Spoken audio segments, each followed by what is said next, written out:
சென்னை சென்ட்ரல்ல இருந்து டெல்லி ஆக்ரா வரைக்கும் வந்துட்டு ஒரு தமிழ்நாடு எக்ஸ்பிரஸ் அப்படின்ற ஒரு ரயில் போகுது. அந்த ஒரு ட்ரெயின்ல ஒரு ரெட் கலரான ஒரு நார்மலான பேசஞ்சர் லக்கேஜ் ஒன்று இருக்கு.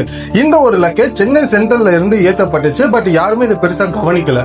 அதுக்கப்புறம் ஆக்ராக்கு போய் அந்த ட்ரெயின் ரீச் ஆனதுக்கு அப்புறம் அந்த ஒரு ரெட் சூட்கேஸ்ல இருந்து ஒரு துர்நாற்றம் ஒன்று வர ஆரம்பிக்குது. அப்போ அந்த கம்பார்ட்மெண்ட்ல இருந்த மக்கள் என்ன பண்ணாங்கன்னா, இந்த சூட்கேஸ்ல இருந்து ஏதோ ஒரு பேட் ஸ்மெல் வருது, சோ இதை வந்து என்னன்றதை செக் பண்ணுங்கன்னு சொல்லி அங்க இருக்கிற ரயில்வே போலீஸ்க்கு ஒரு கம்ப்ளைண்ட் கொடுத்திருக்காங்க. ரயில்வே போலீஸும் வந்து அந்த லக்கேஜை ஓபன் பண்ணும்போது அந்த சூட்கேஸ் உள்ள மனித உடல்களோட பாகங்களை வெட்டி பேக் செஞ்சு அந்த லக்கேஜுக்குள்ள வச்சிருக்காங்க. இதை பார்த்ததும் ரயில்வே போலீஸுமே ஷாக்கு, அங்க இருக்கிற பொதுமக்களுமே பயங்கரமான ஷாக் ஆனாங்க. அங்க இருக்கிறவங்க எல்லாருக்குமே ஒரே ஒரு கேள்விதான், இந்த ஒரு லக்கேஜ் எங்க இருந்து வந்துச்சு, இந்த லக்கேஜுக்குள்ள இருக்கிற மனித பாகங்கள் யாரோடது, யார் இவங்களை கொலை பண்ணது அப்படின்ற இந்த 3 கேள்விக்கு தான் இங்க ஒரு மிகப்பெரிய கேள்வியா இருந்துச்சு. இதுதான் அந்த சென்னை குடுவாஞ்சலியோட ரெட் சூட்கேஸ்க்கான ஒரு கொலை வழக்குக்கான மொத்த இன்ஃபர்மேஷன். இது எப்படி போலீஸ் கண்டுபிடிக்கிறாங்க, இது வரைக்கும் இந்த ஒரு கேஸ்ல கண்டுபிடிச்சது என்ன அப்படின்றது தான் இந்த ஒரு வீடியோல நான் சொல்ல போறேன். சரியா ஆகஸ்ட் 5ஆம் தேதி ஆக்ரால இருக்கிற ரயில்வே போலீஸ் வந்துட்டு ஒரு கேஸ் ஒன்று ஃபைல் பண்ணாங்க. இந்த ரெட் சூட்கேஸ்ல இருக்கிற உடல் பாகங்கள் ஒரு பெண்ணோடது அப்படின்றது ஒரு கன்ஃபர்மேஷன் பண்றாங்க.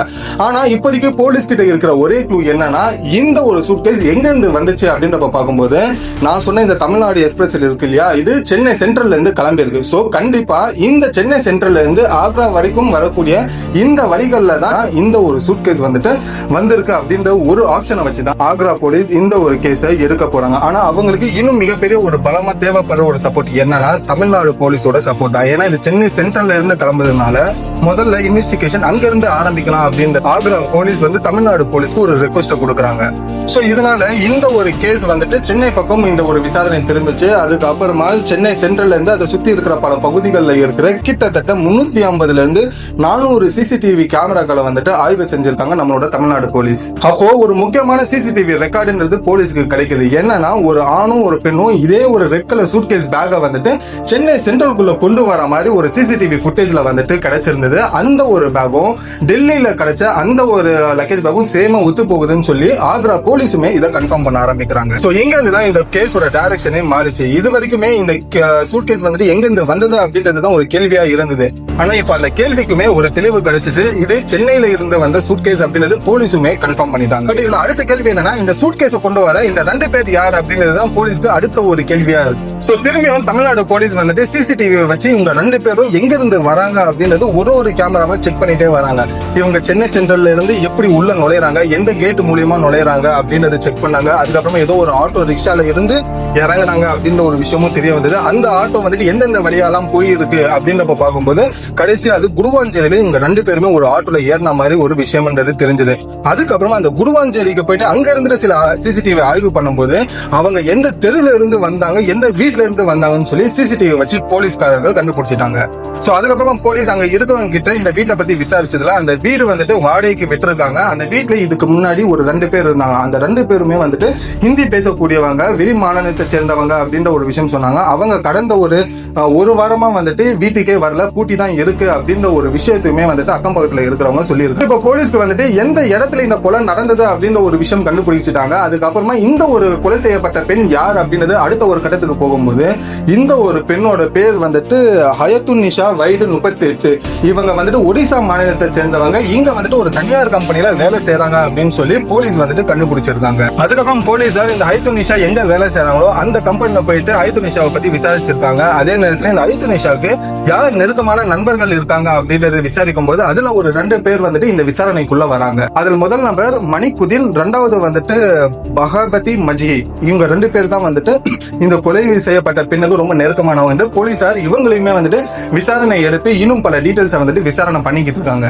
சோ இப்போதைக்கு போலீஸ்க்கு பொறுத்த வரைக்கும் அந்த பெண் யாரு, எப்படி கொலை செய்யப்பட்டாங்க, அதுக்கப்புறமா அவங்க எங்க கொலை செஞ்சாங்க அப்படின்ற எல்லா டீட்டெயிலுமே இருக்கு. ஆனா இந்த ஒரு பொண்ணை எதுக்காக கொலை செய்யணும் அப்படின்ற ஒரு காரணம் இது வரைக்கும் விசாரணையில தான் இருக்கு. இப்போதைக்கு விசாரணையில எடுத்த அந்த 2 பேரையுமே விசாரிச்சிருக்காங்க. செய்யப்பட்ட அந்த பொண்ணுக்கும் விசாரணை எடுக்கப்பட்ட அந்த 2 நபருக்குமே என்ன சம்பந்தம் அப்படின்ற ஒரு விஷயத்தை தெரிஞ்சுக்க இப்போதைக்கு இன்வெஸ்டிகேஷன் நடந்துகிட்டு இருக்கு. இதற்கிடையில தமிழ்நாடு போலீஸ் என்ன பண்ணாங்கன்னா, அந்த குடுவாஞ்சலி வீட்டுல இருக்கிற போது இன்னும் ஏதாச்சும் ஒரு க்ளூ கிடைக்குதா அப்படின்றது சோதனை பண்ணும்போது அதுல இன்னும் ஏகப்பட்ட செய்யப்பட்ட மனித எச்சங்கள் இருக்கிறத வந்துட்டு கண்டுபிடிச்சாங்க. அதுவுமே அந்த மனித பாகங்கள் எதுல இருந்ததுன்னா ஒரு மிகப்பெரிய சமையல் டபரால சில காய்கறிகளோட மிக்ஸ் பண்ணி வேற அந்த மனித உடல்களை வந்துட்டு வச்சிருந்தாங்க. ஒருவேளை கொலையாளியை வந்துட்டு இதை சமைக்க முயற்சி பண்றதுக்கான வாய்ப்பு இருந்திருக்கும். ஸோ அதனாலதான் இவ்வளவு பெரிய டபரால காய்கறி எல்லாம் போட்டு மனித எச்சங்களையுமே அதுல போட்டு சமைக்கிறதுக்காக முயற்சி பண்ணி இருக்கலாம் அப்படின்ற ஒரு விஷயமும் போலீஸ் தரப்புல சொல்லப்படுது. அதுக்கப்புறம் அந்த வீட்டுல இருக்கிற மனித உறுப்புகள் விற்கக்கூடிய அளவுக்கான ஒரு ஷார்ப்பான சில கத்திகள், ஆயுதங்கள் அது எல்லாமே இருந்தது. அது எல்லாமே போலீசார்கள் அவங்களோட இன்வெஸ்டிகேஷனுக்காக எடுத்துக்கிட்டு இருக்காங்க. சோ இப்ப சம்பவ இடத்துல கிடைச்ச எல்லா பொருட்களையுமே இப்ப தமிழ்நாடு போலீஸ் ஃபாரன்சிக் டிபார்ட்மெண்ட்டுக்கு கொடுத்திருக்காங்க. அதுல வந்துட்டு என்ன ரிப்போர்ட்ஸ் எல்லாம் வரப்போகுது அப்படின்றது நம்ம வெயிட் பண்ணி தான் பார்க்கணும். ஆனா இதற்கு இடையில சோசியல் மீடியால நிறைய பேர் வந்துட்டு என்ன சொல்றாங்கன்னா, ஒரு பெரிய பிரியாணி டவரால மனித கறியை வச்சு சமைக்க ஆரம்பிச்சிருக்காங்க, குருவாஞ்சல்ல ஒரு மிகப்பெரிய ஒரு கொலை நடந்திருக்கு அப்படின்றது சொல்றாங்க. பட் சமைக்கலாம் ஆரம்பிக்கல, சமைக்க முயற்சி தான் பண்ணிருக்காங்க அப்படின்ற ஒரு விஷயம் மட்டும் தெரிஞ்சுக்கங்க. இப்ப போலீஸ்க்கு இருக்கிற ஒரு மிகப்பெரிய கேள்வி என்னன்னா, அந்த சென்னை சென்ட்ரல் ரயில்வே ஸ்டேஷன்ல வந்துட்டு அந்த ட்ராலியை இழுத்துட்டு வந்த அந்த பொண்ணும் பையனும் யாரு, அவங்க எங்க போனாங்கிறதுதான் போலீஸ்க்கு இப்ப அடுத்த ஒரு கேள்வியே. ஏன்னா இறந்த இந்த ஒரு பெண் வந்துட்டு ஒரிசாவை சார்ந்தவங்க. சோ இந்த ஒரு அந்த ஆணும் பொண்ணும் ட்ராலியை இழுத்துட்டு வந்தாங்க இல்லையா, அவங்களும் ஒரிசாவுக்கு வந்துட்டு தப்பிச்சு போயிருக்கலாம் அப்படின்னு சொல்லி இப்ப தமிழ்நாடு போலீஸும் டெல்லி போலீஸுமே ஒரிசா பக்கம் அவங்களோட விசாரணையை ஆரம்பிச்சிருக்காங்க. ஏன்னா தப்பிச்சு போனவங்க ஒரிசா பக்கம் போயிருக்கலாம், இல்லைன்னா இந்த சென்னை சென்ட்ரல்ல இருந்து ஒரிசா டெல்லி வரைக்கும் போகக்கூடிய என்னென்ன முக்கியமான ஸ்டேஷன்ஸ் இருக்கோ அந்த ஸ்டேஷன்ஸோட எல்லா சிசிடிவி ஃபுட்டேஜையுமே செக் பண்ணிட்டு இருக்காங்க. இவங்க ரெண்டு பேரும் பாதியில வேற ஏதாவது ரயில்வே ஸ்டேஷன்ல இறங்கி தப்பிச்சு போயிருக்காங்கன்னு சொல்லி அவங்கள ஒரு பக்கம் ட்ரேஸ் பண்ணி முடிச்சதுக்கு அப்புறமா அவங்கள இன்வெஸ்டிகேஷன் பண்ணாதான் இது இந்த ஒரு கொலை எதுக்காக அவங்க பண்ணாங்க, இதுக்கு பின்னாடி என்ன காரணம் அப்படின்ற ஒரு முழு டீட்டெயிலுமே தெரிய வரும். சோ இதோட தொடர்ச்சியா தமிழ்நாடு போலீஸும் டெல்லி போலீஸும் தேடுதல் வேட்டையை வந்துட்டு ஆரம்பிச்சிருக்காங்க இவங்க ரெண்டு பேரையும் பிடிக்கிறதுக்காக. சோ இந்த கேஸ்ல போலீஸ் 3 முக்கியமான கேள்விகளை கண்டுபிடிக்க வேண்டிய ஒரு சூழ்நிலை ஏற்பட்டிருக்கு. அதுல முதல்ல இந்த கொலைக்கான மோட்டிவ் என்ன, ரெண்டாவது சந்தேகிக்கப்படும் 2 நபர்களுக்கும் இந்த ஒரு கொலை செய்யப்பட்ட இந்த பெண்ணுக்குமே என்ன சம்பந்தம் இருக்கு, மூணாவது தப்பிச்சு போன அந்த 2 பேர் இப்போ எங்க வந்துட்டு ஒளிஞ்சு இருக்காங்க, இந்த ஒரு தேடுதல் நடவடிக்கையில அவங்களை எப்படி போலீசார் கண்டுபிடிப்பாங்க. சோ இந்த 3 கேள்வி தான் இப்போ போலீசாருக்கு ஒரு மிகப்பெரிய ஒரு தலை சுத்தலான ஒரு கேள்வியா அமைஞ்சிருக்கு. சரி நீங்க சொல்லுங்க, இந்த ஒரு கேஸ்ல பொறுத்த வரைக்கும் உங்களை ரொம்ப அதிர்ச்சிக்குள்ளாக்கின ஒரு விஷயம் எது? அதுல முதல்ல ஒரு பெண் கொலை செய்யப்பட்ட விதம், ரெண்டாவது அந்த கொலையை மறைக்கிறதுக்காக இவங்க பண்ண ஒரு விஷயம், மூணாவது ஒரு சிசிடிவி ஃபுட்டேஜை வச்சு டெல்லியில கிடைச்ச சூட்கேஸை எப்படி சென்னை குருவாஞ்சேரியில என்ன நடந்தது வரைக்கும் நம்ம தமிழ்நாடு போலீஸ் திறன்பட செயல்பட்டு கண்டுபிடிச்ச ஒரு விதம். இந்த 3 விஷயத்துல உங்களை ரொம்ப வந்துட்டு ஷாக் ஆகப்பட்ட ஒரு விஷயம் என்னன்னு கமெண்ட்ல சொல்லுங்க. சோ இதோட இந்த வீடியோ முடிச்சுட்டு அடுத்த ஒரு சூப்பரான வீடியோல உங்களை வந்து நான் பாக்குறேன். And then bye bye AB.